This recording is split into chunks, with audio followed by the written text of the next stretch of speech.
Here's the exact ICT setup I used to catch over 250 pips on USD CHF this week. I caught this trade using simple ICT concepts such as liquidity sweeps, time of week and market structure shifts. Let me break it down step by step to show you how simple this trade really was. So, jumping right into the charts. Here we have the USD CHF chart open on the weekly time frame. One thing I wanted to point out is we have been trading lower and lower. So, we have been making failed swing highs and attacking sell side liquidity here. I'll just mark this out to make it a bit clearer for you guys. And we actually made this order block, which is the rectangle marked out. So, I'll just mark this out. So, we come up and tag this area and we reacted quite sensitively off of this. So we come up, traded higher, hit this order block, and then this weekly candle right here hit that and rejected. So judging by this weekly close, I expect now this to be a new swing point in price as we've hit a higher time frame PD array, which means I don't expect this to be retraded to if we are going for lower prices. Added with the confluence that I've been using in my weekly forecasting series, we have been looking for a lower dollar due to some of its fundamental reasons, and I'm going to be showing you my technical entry. So marked out over here, we have previous week's high, which as we know is a very important liquidity thing to mark out on your chart. We have a previous week's high, which means we know that there'll be some resting orders above this. And if we don't expect this swing point to go, then we want to look at this as a key area in price where it could reject. Breaking this down into a daily time frame now, we were trading higher and higher, retracing up, and we actually took out this previous week's high on a Monday. And as we know, time of the week is very important with ICT concepts, it's time and price.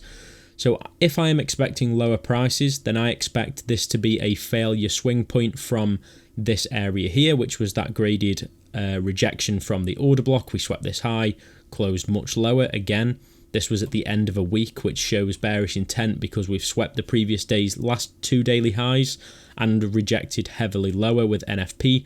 With trading up into this area on the Monday and the Tuesday, this is another confluence with my trading idea, as we know the high of the week on a bearish week is likely to be made in the first 2 to 3 days, which is in line with my bias. So moving on to the trade placement itself. So I saw that we traded up and I wanted to enter at this area here. I was expecting a reversal. And the next question is, where am I going to place my stop loss? So as I've already pointed out, we hit this area on a weekly time frame and heavily rejected. Therefore, I don't expect this high to be traded to again, which means this is a good area to put my stop loss, as if I am hit out of this trade, then I was just wrong on my idea and I'm okay with accepting that loss. After a strong rejection from this area that we saw, this was again another added confluence. The Tuesday slams down lower, which is always a good sign that price is moving in your intended direction. So again, from my weekly forecasting series, all the data was pointing towards a lower dollar. Therefore, I give this trade idea time to breathe once I was in, and I didn't want to shave early just in case this chop caught me out. So I did actually hold all the way through this price action, as I didn't want to just suffocate the trade and get stopped out too early. One of the biggest mistakes I see people making is that they will get into a trade that's going their way, and because they start to get the fear of actually losing, they shave to break even way too early, not giving the trade chance to breathe and fully play out in their intended direction and take full advantage of the position that they're in. Now, once we broke out of this consolidation, I will just point this candle out here. I actually wanted to shave my stop loss, so I shaved to break even at this point, as we have now made a new leg in price and we have marked out this fair value gap that was created from the Friday NFP numbers of September. So at this point, with this trade slamming down and creating a new range, if we were to trade up to my stop loss, I'm completely wrong on the idea and therefore I would not want to be in the trade. So the same goes for my break-even position. Now making a new leg, we should really start to trade lower from this area, and therefore I didn't want to be in the trade if we were going to trade up higher, meaning I shave my stop to break even. Now, we did mark out this daily fair value gap on my chart, as this is a key sensitive area that price can trade to, paired with this order block. A retracement into the premium level is a nice trading idea, and I wanted to make sure that this area is marked out because I was looking at this as an area of rejection for price to continue to trade lower. Now this could have been an opportunity to scale in, however as I was still break even, I didn't want to actually add anything onto the trade, so I was quite happy with my original position just letting it run. Once we tagged this area, swept the previous day's high, again a really key area of liquidity, and traded lower, this was just a beautiful confluence for this trade that was going to continue in my intended direction, therefore I didn't close anything, as I really wanted to make sure that this idea did play out in price. Now if I just go back to the weekly time frame, if we have made a failure swing high, I am now looking at sell side targets on a weekly time frame, which was this low right here, as my final target for this trade.